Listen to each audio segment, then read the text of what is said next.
Welcome to a Tin Dog podcast. This time talking about Destiny of the Doctors number 4, Babblesphere.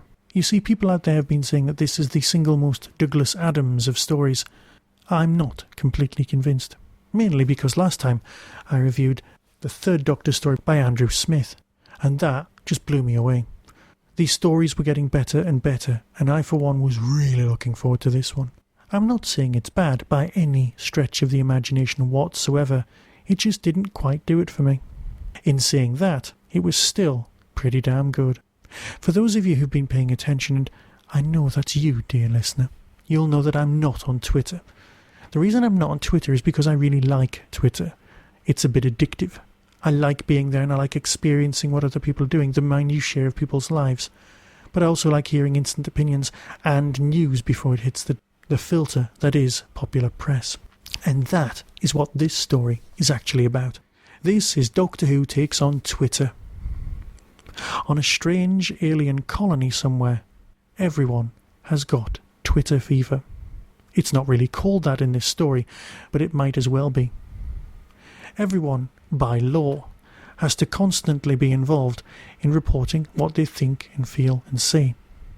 They've all got little headsets in order to directly access it, a bit like a sort of poor man's Matrix. Everyone used to indulge in operas and all sorts, but now they're all stuck in a world telling each other what they've had for breakfast. That aspect of this story is absolutely hilarious and had me laughing out loud all the way back from Wales.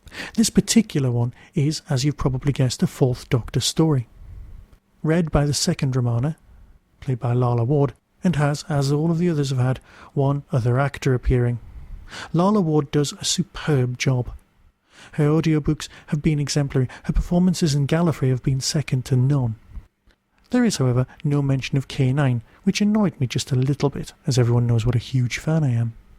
He wasn't exactly needed for this story, but accessing computers, well, it's kind of his area of expertise. There are some very nice throwaway lines, references to the face of evil. But beyond the basic, incredibly funny and well-executed joke, this is a fairly weak plot. There are twists and turns which reminded me of other Tom Baker stories, and that's what they're after. This is a homage to the Fourth Doctor's time. So perhaps I was just taken up by the whirlwind that was Mike Yates' first story, and that's why I prefer that to this. But don't let that put you off, because this is a truly remarkable tale. It's very funny, well thought out, and excellently performed. Another great part to this ongoing series. And yes, there is of course the obligatory reference or indeed intervention of the 11th Doctor. You can kind of try and play the game of patching and piecing together all of the things that he's doing and interfering in to try and create an idea of what the final story is going to be like. I believe the 11th Doctor story is called The Time Machine. Perfectly fine by me. And so I'll fade away with the trailer for this particular story and be back very soon, probably talking about the Crimson Horror. So until next time, be seeing you.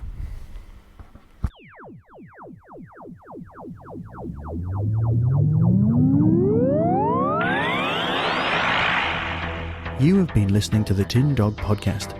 Doctor Who and its associated shows are all copyright and property of the BBC. No infringement is intended. Whostrology the book is available directly from Telos Publishing and from Amazon. For personal Whostrology readings, visit whostrology.com.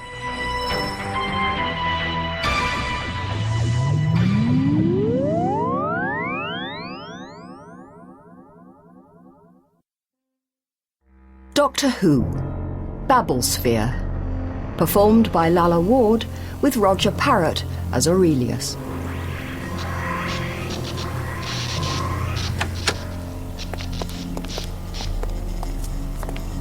doctor sniffed the air and pulled a face. Traces of polycyclic aromatic hydrocarbons. Someone's overdone the Sunday roast. Romana nudged the doctor, indicating the oddly dressed corpse on the floor, a short distance away. Doctor, reminds me of the time I did the catering for Alfred the Great. The doctor fell silent as he noticed the corpse. He dashed over to it, crouching to examine the scorch marks around the man's ears.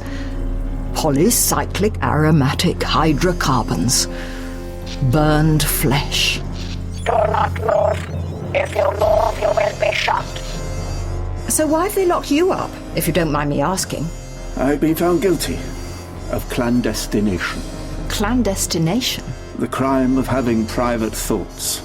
I don't understand. Surely everybody's thoughts are private. Well, not here, they're not. Not since the Babble network started. The Babble network? So who precisely are you and the doctor, then? We're the best chance you've got, said Romana, taking to her feet to address the whole room. She looked to each of the women in turn. We might not be investigators, but we are willing to help, and we have plenty of experience of dealing with computers with ideas above their station. Alert! Implant malfunction detected. Implant malfunction detected. Doctor Romana, at last you are subject to the Babblesphere.